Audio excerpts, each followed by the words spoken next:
Hi there, I'm back again, and I am back with my Oster DuraCeramic rice cooker. Today I'm going to do a demo cooking wild rice. Now, it's been a while since I've made wild rice at all, and I will say that I've never made it in my rice cooker, any of the models that I've owned over the years. So this will be an interesting experiment that we'll share together. So if you don't really know what wild rice is, this is what it looks like dry. It's a very long grain shape. It technically really isn't rice. It's called rice just because it looks, just like grains of rice. But it's actually a seed from a specific species of grass that grows quite prevalently in areas of North America, especially the northern half. It is very nutritious. It's a very hearty product. It's a bit more expensive than your average run-of-the-mill rice. It's very, very popular in dishes like rice pilaf and things like that. And many times it's served mixed into other things, whether it be brown rice or white rice or other grains, and with the vegetables and things like that. So I'm just going to make this by itself. I'm not going to cook it along with something because it has quite a long cooking time. Now, I went ahead and did some measurements according to the package directions because this cooks a little different than regular rice. Most rices, especially white and brown rices, are kind of a 1-to-2 or 2-to-1 ratio, water to rice. This one's actually 1-to-3, 1 part rice to 3 parts water. So I just have this here as an example to show you what it looks like, but I've already gone ahead and measured 1 full rice cooker cup, 1 cup of the rice into my strainer, and I went ahead and rinsed that out ahead of time, so it's a little bit damp here, and I'm going to put that into the rice cooker. Now, according to the package directions, this 1 cup of rice will yield 3 cups when it's cooked. Now, that'll be, pretty much 3 cups this way rather than measuring cups. So it also says to measure 3 cups of water to this. So instead of taking it to the 3 line, which I think would be too much, I'm going to go ahead and measure out 3 cups of water in this. So I will get that done. Okay, so I just went ahead and put in my 3 rice cooker measuring cups of water, and as you can see, I don't know if you can see that, it's just below the number 2 line. So we have our water in there, and I'm just gonna, as usual, put in my pinch of salt, because I always do that no matter what style of rice I'm cooking in here, or oatmeal or anything else. You need a little rice for flavor. I'm gonna put the lid on and get it cooking.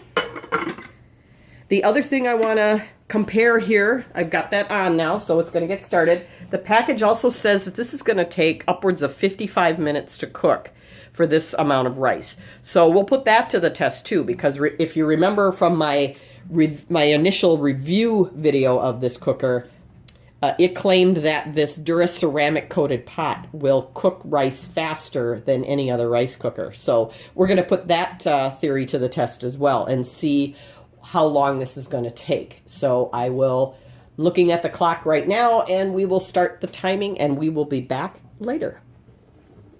Okay, we are 15 minutes into our cooking time, and I just wanted to give you a peek here. It is at a full rolling boil, and again, no danger of a boil over or mess here. I absolutely love this cooker. All right, we will be back when the rice is done.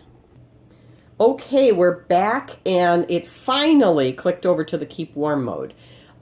This actually took the full 55 minutes, even a couple minutes over that. So the measurement for 2 servings, which was 1 full cup, single serving being half of this, 1 full cup of the wild rice to 3 of these cups of water. So it is done. And I say finally because this is the one exception to the rule that it cooks rice faster than other rice cookers or cooking it on the stove. All of those others have proven true, but this is a completely different animal here, if you will. First of all, technically, like I said earlier, it's not really rice, and it is a wild rice, which is a much tougher, chewier grain. So let me zoom in a little bit here.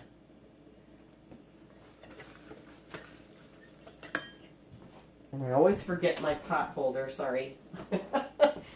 So first I'll show you what it looks like in the pot here. How's that? So let's get, whoopsie, let's get in close here. Isn't that beautiful though? It cooked it up really nicely. And as usual, I gotta show you, it didn't stick to the bottom. Nice and clean down there. And I will take a little of this out into a dish to show you what it looks like here. And I am going to be cooking a nice turkey breast for dinner tonight, so I think this will coordinate with my side dishes really nicely with the turkey. So this is what we've got. It's a beautiful, beautiful grain. And I've got my little spoon off camera here. I'm just going to take a quick taste here. So bear with me here.